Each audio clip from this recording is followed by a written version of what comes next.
Hi all, cabbage fry in 10 minutes ఎలాగో చూసేద్దామా.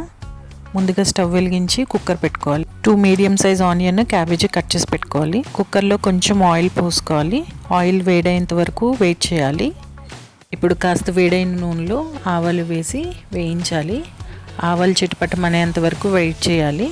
ఆవాలు చిటపటమనడం స్టార్ట్ అయ్యాక కొంచెం జీలకర్ర వేసి వేయించాలి.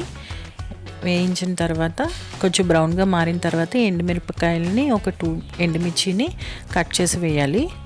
ఎండుమిర్చి కూడా బ్రౌన్గా మారిన తర్వాత అందులో కట్ చేసుకున్న ఆనియన్స్ని వేసేయాలి. వేసి బాగా ఫ్రై చేయాలి. ఆనియన్స్ అన్నీ బ్రౌన్ కలర్ లేదా ట్రాన్స్పరెంట్ కలర్లోకి మారాలి. అలా మారినంత వరకు కొంచెం ఆయిల్లో ఫ్రై చేసుకుంటూ ఉండాలి. నేను ఇంతకుముందే చెప్పాను, ఆనియన్స్ త్వరగా వేగిపోవాలనుకుంటే చిన్న పసుపు ఇంకా చిన్న సాల్ట్ వేసుకోవచ్చు. లేదు అంటే కొంచెం సాల్ట్ ఎర్లీగా వేసేస్తే ఆనియన్స్ అనేవి చాలా ఉప్పగా అయిపోతాయి అన్నమాట. అందుకని ఓన్లీ పసుపు మాత్రమే వేస్తున్నాను. అది కూడా వేసుకోకపోయినా పర్లేదు, కాకపోతే కొంచెం టైం పడుతుంది వేగడానికి.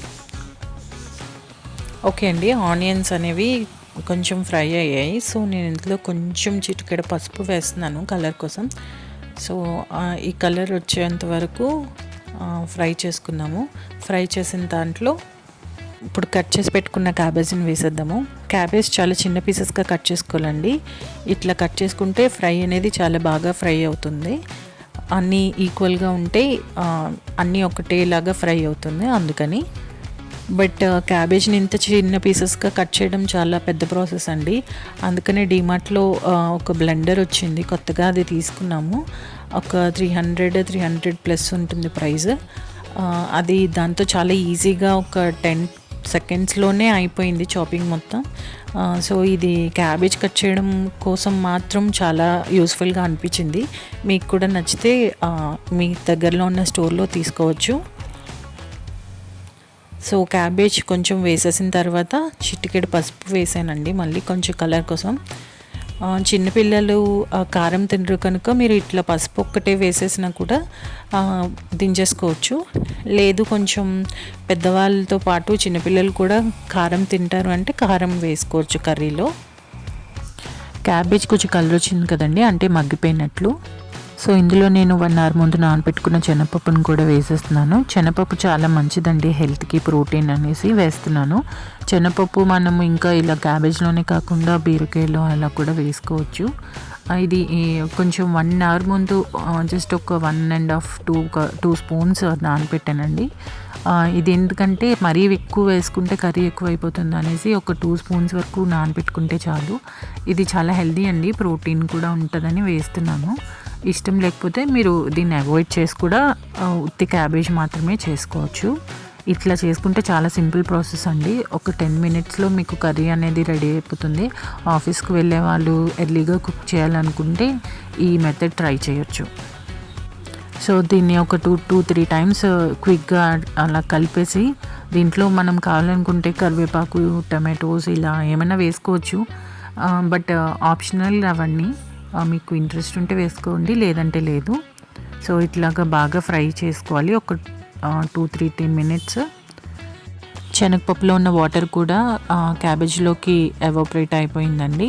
సో ఇప్పుడు మనము స్టవ్ని సిమ్లో పెట్టేసుకుందాము. నెక్స్ట్ ఇందులో మనము ఒక 1-1.5 spoon సాల్ట్ వేసుకోవాలండి. సాల్ట్ ఎంత తక్కువ తీసుకుంటే అంత మంచిదండి. చిన్నపిల్లలకి కూడా యూరినరీ అది చేసినప్పుడు స్మెల్ రాకుండా ఉంటుంది.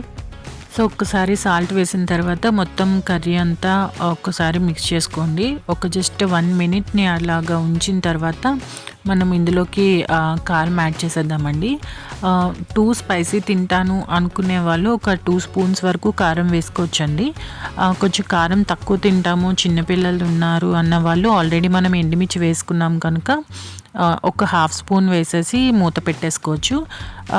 నేను ఇప్పుడు ఏంటంటే ఇందులో ఒక 1-1.5 spoon వరకు కారం వేస్తున్నాను. మేము కొంచెం స్పైసీగానే తింటాము, మరీ స్పైసీ కాదు. సో ఈ స్పైసీనెస్తోనే కర్రీ అయితే చాలా టేస్ట్గా ఉంటుంది. మీకు ఇంతకన్నా తక్కువ కారం కావాలి అంటే ఒక 1/2 spoon వేసుకుంటే సరిపోతుంది.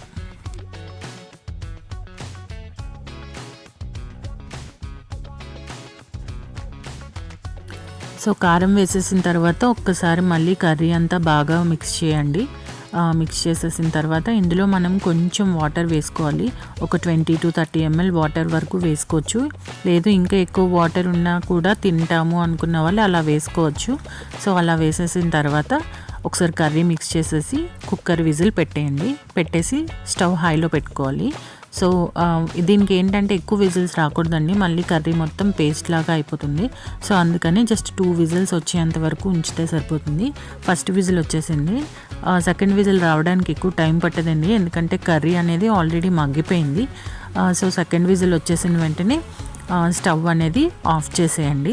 స్టవ్ ఆఫ్ చేసేసిన తర్వాత ఒక 10 minutesలో మీ కర్రీ ఓపెన్ చేసుకొని సర్వ్ చేసేసుకోవచ్చు. లేదు ఇంకా అర్జెన్సీ ఉంటే విజిల్ తీసేసి కర్రీ సర్వ్ చేసేసుకోవచ్చు. Thank you for watching. ఇంకొక వీడియోలో కలుద్దాం.